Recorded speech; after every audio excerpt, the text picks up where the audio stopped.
I am an environmentalist. 2 years ago, I started to travel by bicycle. This decision was not only to reduce my carbon footprint, but also to help me get closer to nature. I was at an intersection. Suddenly a speeding sports car hit me from behind. Both my bike and I were knocked off our feet. I remember the impact was so violent that I fell heavily to the ground.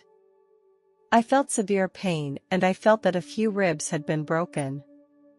Fortunately, there was a traffic cop nearby. He helped call the emergency services. Since I was already in a coma, I was not clear about what happened next. Shortly after the accident, I emerged in total darkness and I lost my sense of direction. In this strange and scary place, I heard some strange noises coming from the distance. As the sound drew closer, I perceived it to be an evil creature. The creature was surrounded by flames, it had huge eyes and teeth, and it kept growling. Its eyes were full of malice, and I sensed the evil aura from it. I saw it stick out a very long red tongue. I could not move, as if there was no way to escape. The evil creature was rapidly approaching me, gaining speed. I stood helplessly in place, and all I could do was close my eyes and hope to escape this terrible threat. The creature passed through my body, and the flames around it tried to melt me. The demon let out a gleeful laugh as it seemed to enjoy the pain it was inflicting on me. I was in an endless state of despair and fear. Just at that moment, a mysterious power surrounded me. It was like a huge hand holding me tightly in its grip. I began to move upward quickly. I found 2 new demons approaching me. They had different colors on them, but they were equally frightening. Soon after, I came to the entrance of a black tunnel. I stood there, staring into the black tunnel, with questions and fear in my mind. I didn't know what was at the end of the tunnel, but I knew that the only way to find the answer was to go inside. I found the atmosphere inside the tunnel even more terrifying. The tunnel was very damp. The tunnel seemed to have no end, making it easy to lose one's way. Through the faint light, I saw some symbols and patterns on the walls of the tunnel. Sometimes, I felt as if these patterns were moving. The tunnel was not a very straight passage, but had various forks in the road. I lowered my head and was surprised to find that my body had disappeared and I was now a ball of light that shone blue. I noticed that there were other luminous bodies just like mine wandering through the tunnel. They emitted different colors and glows. We wandered through the tunnel at random. Suddenly, 2 glowing white luminaries appeared beside me. I felt the warmth and sense of security they conveyed, and I followed them onward. As I proceeded, I encountered many forks in the road. Some of them led to hell. As I approached those intersections, I heard screams. I saw a wasteland full of bubbling excrement, the stench of which was unbearable. There, the devil tortured those people in all kinds of cruel ways. They suffered endless pain and suffering. I continued to fly in the tunnel. In another tunnel, I saw a completely different scene. A group of people were walking with their heads down on a barren yellow field.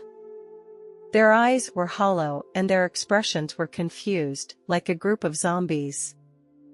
I didn't dare to get too close to the entrance, because they gave off a disturbing aura. It was as if they were bound by some kind of power and could not get out of their predicament. I followed the white luminous bodies as they continued to advance. They entered one of the entrances, quickly. As I approached that entrance, I saw a dense forest with a huge waterfall next to it. The sun shone on the waterfall and the water droplets glittered like diamonds. I walked into this amazing forest. Some of the trees seemed to emit a colorful light. In this magical forest, I met many strange creatures. There was a creature whose whole body was covered with flower petals, each of which emitted a charming fragrance. Its eyes were a bright jewel, shining with a gentle light. It was about the size of a cat. It kept weaving in and out of the flowers. When I came close to it, it gently touched my fingers with its soft petals. There is another creature that looks like a fish, but it has a pair of translucent wings. Its scales shimmered with a seven-colored light. It flew gracefully through the air. As I approached it, it rested on my shoulder. It made a soft chirping sound. I felt a special connection with it, and it became my guide and friend in this forest. It led me through the forest. After we passed through the forest, a huge building appeared in the distance. As I approached the door of the building, two tall and majestic angels suddenly appeared. They wore white robes, and their wings glowed brightly. As I was about to walk through the door, one angel reached out and stopped me. The angel took out an ancient book with names written all over it. He pointed to the names in the book and told me that this was the list for the day, but unfortunately my name was not on it, so I could not enter yet. This news confused me. If I couldn't get in, why was I here again? The angel then took me into a room next to it. This room was like a library with books on the shelves. Some of the books were very thick, while others only had a few pages. I saw an angel standing in front of the bookshelf, holding a delicate quill in his hand, writing on a book. Curious, I approached the angel. I asked him what he was doing. He explained that he was recording each person's experience. Each book is a unique story, a precious experience. Angel asked the angel if the book of life contained everyone's experience. The angel smiled and nodded and said, yes, the book of life records each person's journey on earth, whether it be joyful or sad. Each person's thoughts, actions, and feelings are recorded in detail.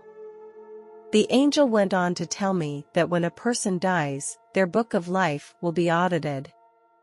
The purpose of this audit is to evaluate whether or not they can enter heaven. At the same time, the angel also reminded me that the book of life can be modified. When a person confesses to God and sincerely repents, the bad things they have done will be erased from the book. This is the opportunity that God gives to human beings. I was very shocked. No matter what faults a person has committed, he or she has the opportunity to revise his or her book of life through confession. The angel went on to explain that there are only two special dates recorded in the book of life. One is the date of birth, which marks the beginning of one's time on earth. And the other date is the day of rebirth, which represents a person's complete dedication of his or her heart to God. I asked the angel if I could look at my book of life. The angel shook his head and refused my request. He told me that although I was curious about my book of life, it was not the time for me to unveil its mysteries. He gently explained that I still had a duty and a mission on earth. My family needs me. I was disappointed and frustrated to hear such a reply. My heart longed to stay in this place. I had no intention of going anywhere else. I tried to express my confusion and longing, but the angel interrupted me. He again emphasized that it was time to leave. Although my heart yearned to stay here, the angel's words also reminded me that my family needed my company and support. I knew that leaving this place did not mean giving up, but embracing new challenges. The angel encouraged me to take what I had learned back to earth and to pass on love and kindness to those around me. The angel reached out his arm and gently touched my forehead. I felt a warm energy. He told me that God's love and guidance would always be with me wherever I went. As I left that gate, a gentle breeze blew across my cheek, seemingly a blessing from an angel. I felt a light energy envelop me. I began to descend rapidly until I was back at the hospital. My family waited anxiously in the hallway, their eyes filled with worry. My spirit was close to them, but they seemed unable to perceive my presence. I longed to communicate with them and tell them that I was okay now. I knew that I had to get back into my body right now. I focused my attention and my soul slowly began to merge into my body, and I could feel the temperature of my body. I could feel my heart beating. I slowly opened my eyes. The doctors were amazed at my awakening. They could not explain this medical miracle.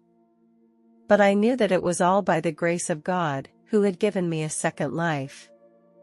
Although I could not describe my experience to them, I knew that this experience had really happened. I will cherish every moment of my life and pass on love and hope to those around me. My return was a miracle and a rebirth. After this experience, my life has changed dramatically. I have a deeper understanding of the meaning of life, and each day is seen as a precious gift from God. I no longer waste time on negative emotions. I realized that every moment in life is special.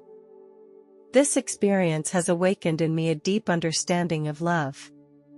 I know that love is at the heart of our lives and that it can bring miracles. I actively pass on and share love, whether with loved ones or strangers. I am involved in charitable causes, hoping to bring warmth and comfort to those in need. I want to be a supporter and encourager in the lives of others. I understand the illusory nature of material wealth and that true wealth lies in inner satisfaction. I no longer seek personal success, but the ability to make a positive impact on the world and bring joy and change to others. At the same time, I have learned to care more for myself and take care of my physical and mental health.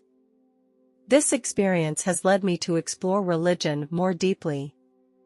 I sought guidance and wisdom by meditating and praying to establish a closer connection with God. I strive to be a kinder person with the guidance of my faith. I know that I am not alone and that God is with me. His love will always guide me. The book of life is real. For those of you who have done something wrong, I want to tell you that each of us has the opportunity to change and be reborn. No matter what we have been through, no matter what mistakes we have made, we all have the power to start over. We can learn from the mistakes of the past. Don't get caught up in the past and don't be bound by the way others define you. Believe in your own inner strength, in the power of goodness, and it will lead you to a better tomorrow.